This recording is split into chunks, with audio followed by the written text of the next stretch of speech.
चलिए, हम पढ़ रहे थे पार्ट 3 आव्यूह कक्षा 12 का। आज हम उसी में आगे बढ़ेंगे। हम पढ़ेंगे आव्यूहों पर प्रारंभिक संक्रिया। प्रारंभिक संक्रिया को इंग्लिश में एलिमेंट्री ऑपरेशन या एलिमेंट्री ट्रांसफॉर्मेशन कहते हैं। तो आप एलिमेंट्री ट्रांसफॉर्मेशन या ऑपरेशन कहना चाहोगे तो वो कहते हैं, नहीं तो ना आपकी किताब में हिंदी में लिखेंगे तो आव्यूहों पर प्रारंभिक संक्रिया। तो क्या होती है प्रारंभिक संक्रिया? ये 3 तरह की मैंने लिखी है। ये 3 प्रारंभिक संक्रियाएं हैं। ठीक, आर जो लिखा हुआ है वो पंक्ति को प्रदर्शित करेगा और जो सी लिखा है वो स्तंभ को प्रदर्शित करेगा। जब मैंने ये पहला वाला लिखा है, मैंने लिखा आर आई, आपको बता रखा है कोई भी इंडेक्स हो सकती है, 1 2 3 कुछ भी हो सकता है। ऐसे यहाँ जे जो लिखा है ये भी 1 या 2 या 3 इतने तक इसलिए बोल रहा हूँ क्योंकि आपके कोर्स में जो आव्यूह दिए वो 3x3 से ऊपर के नहीं है। तो 3 पंक्तियां 3 स्तंभ, इससे ज्यादा कुछ नहीं। तो आर आई फिर ये डबल एरो बना रखा है। इसका मीनिंग क्या है? इसका अर्थ ये हुआ कि जैसे मान लीजिए मैंने उदाहरण लिखा है, यहाँ पर इसका उदाहरण दिया है, मैंने कहा R1 लिख दिया मैंने यहाँ और यहाँ लिख दिया R2। इसका मतलब हुआ कि जो पहली पंक्ति है और जो दूसरी पंक्ति है इन दोनों में आपस में विनिमय कर देंगे। मीन्स उनका R1 जहां स्थिति पर लिखा है वहां R2 लिख देंगे और R2 की स्थिति में R1 लिख देंगे। दो पंक्तियों को आपस में चेंज करना, यह आव्यूह का पहली प्रारंभिक संक्रिया है। आपने कहा नहीं हम पंक्तियों में नहीं, हम स्तंभों में कर सकते हैं। सेम ऐसे हम किसमें कर सकते हैं? स्तंभों में करते हैं। पंक्ति का स्तंभ के साथ नहीं करना है। पंक्ति का स्तंभ के साथ करेंगे तो वो परिवर्त आव्यूह में करते हो आप। यहाँ पर आपको बता रखा है कि अगर पंक्ति का लगाओगे प्रारंभिक संक्रिया तो पंक्ति पंक्ति के साथ बन जाएगी। आप पहली पंक्ति तीसरी पंक्ति बदल सकते हो, पहली पंक्ति दूसरी पंक्ति बदल सकते हो, दूसरी और तीसरी बदल सकते हो। ये पहला आपका प्रारंभिक संक्रिया है। तो समझ गए हो गए आप? जैसे पंक्ति में समझा है सेम ऐसे किसमें आ जाएगा? स्तंभ में। यहाँ भी आप ऐसे समझ लो। मान लीजिए मैंने यहाँ लिखा C2 लिखा C3, इसका मतलब क्या हुआ? जो दूसरा कॉलम है, दूसरा कॉलम किस स्थिति में आ जाएगा? तीसरी स्थिति में। और तीसरा कॉलम किस स्थिति में आ जाएगा? दूसरी स्थिति में। ये आपकी पहली प्रारंभिक संक्रिया। दूसरी प्रारंभिक संक्रिया में क्या किया है? फिर वही आर आई चेंज करना है। कैसे? के आ गया। के कोई भी स्केलर हो सकता है, वो 2 हो सकता है, 3 हो सकता है, -1 हो सकता है, 4 हो सकता है, 1/5 हो सकता है, √5 हो सकता है, कुछ भी नंबर हो सकता है, कोई भी स्केलर नंबर, कोई भी संख्या हो सकती है। लेकिन क्या नहीं हो सकता? मैंने यहाँ लिखा है देखो, के का मान क्या नहीं हो सकता? 0 नहीं हो सकता। क्यों? क्योंकि अगर आप के 0 लोगे तो ऐसे तो आप हर पंक्ति के अवयव को 0 से गुणा कर दोगे, सारे अवयव क्या बन जाएंगे उसके? 0। इसलिए आप क्या नहीं ले सकते? इसके का मान 0 नहीं ले सकते। 0 के अलावा आप कुछ भी ऑपरेशन नहीं लेंगे। और जो चीज यहाँ लिखी है वही यहाँ आएगा। जैसे इसमें आई और जे अवयव लिखा है, अगर मैं इसमें इसका उदाहरण दूं तो इसको मैं इस तरह से लिखूं। अगर उदाहरण में मैंने लिखा R1 को चेंज करना है, R1 को चेंज करना है तो यहाँ भी R1 ही लिखना पड़ेगा। और आपने कहा नहीं 2 से मल्टीप्लाई कर दिया, तो इसका मीनिंग क्या हुआ? जो पहली पंक्ति के अवयव हैं वो किससे गुणा हो जाएंगे? सारे के सारे 2 से, केवल पहली पंक्ति के। अगर आपने यहाँ R1 लिखा है, एरो बना के 2R2 लिखा है तो ये गलत है।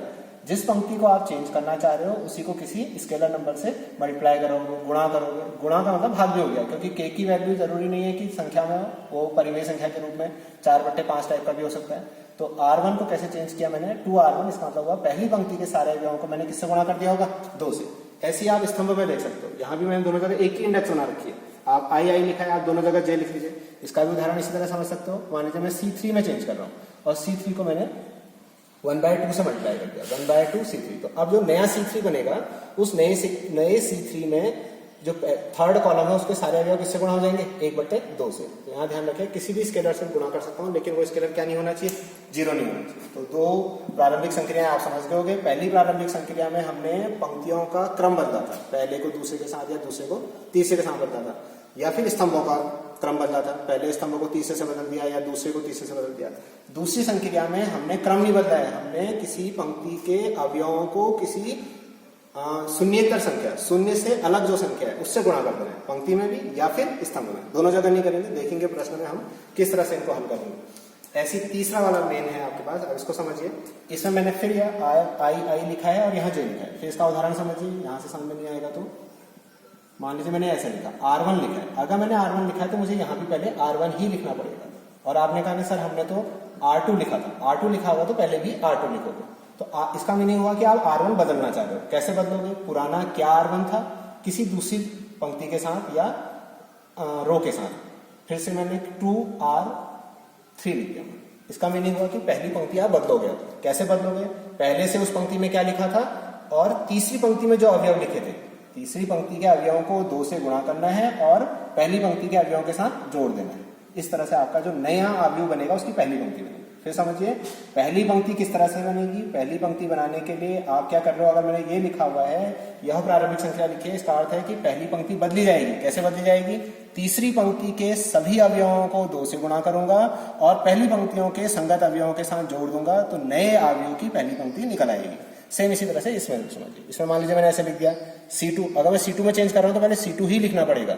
C2 मैंने -5 लिख दिया, C3, इसका मतलब क्या हुआ कि मैं C2 बदल रहा हूं। कैसे बदल रहा हूं? पहले से क्या C2 था और C3 के सभी अवयवों को किससे गुणा कर रहा हूं? -5 से। सोच लीजिए C3 के सभी अवयवों को -5 से गुणा करूंगा, C2 के संगत अवयवों के साथ जोड़ूंगा, तो मुझे नया अवयव का सेकंड कॉलम या सेकंड स्तंभ मिल जाएगा।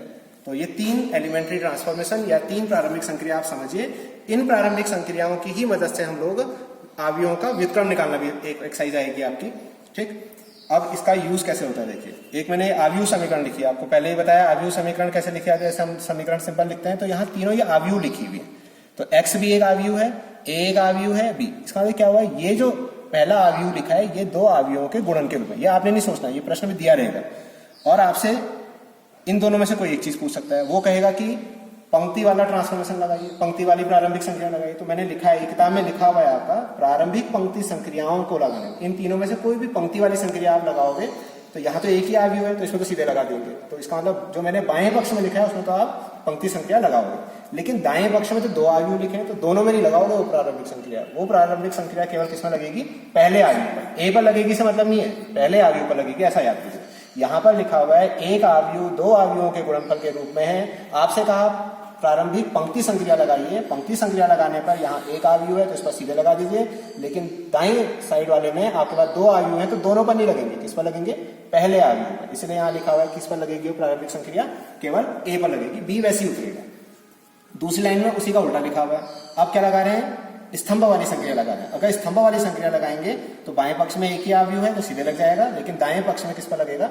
जो दूसरा आव्यूह लिखा होगा। तो कॉलम वाले के लिए जब कॉलम ट्रांसफॉर्मेशन या स्तंभ संक्रियाएं लगाएंगे तो दूसरे आव्यूह पर लगाएंगे और पंक्ति संक्रिया लगाएंगे तो पहले आव्यूह पर। अगर एक ही आव्यूह लिखा होगा तो दोनों लगाएंगे, उसमें पंक्ति पे लगा सकते हैं और स्तंभ पे, लेकिन 2 आव्यूहों के गुणनफल के रूप में लिखा होगा तो पहले आव्यूह पर पंक्ति संक्रिया और दूसरे आव्यूह में स्तंभ संक्रिया। ये चीजें आपके समझ में आनी चाहिए, तब हम जाके एक्सरसाइज में आएंगे। धन्यवाद।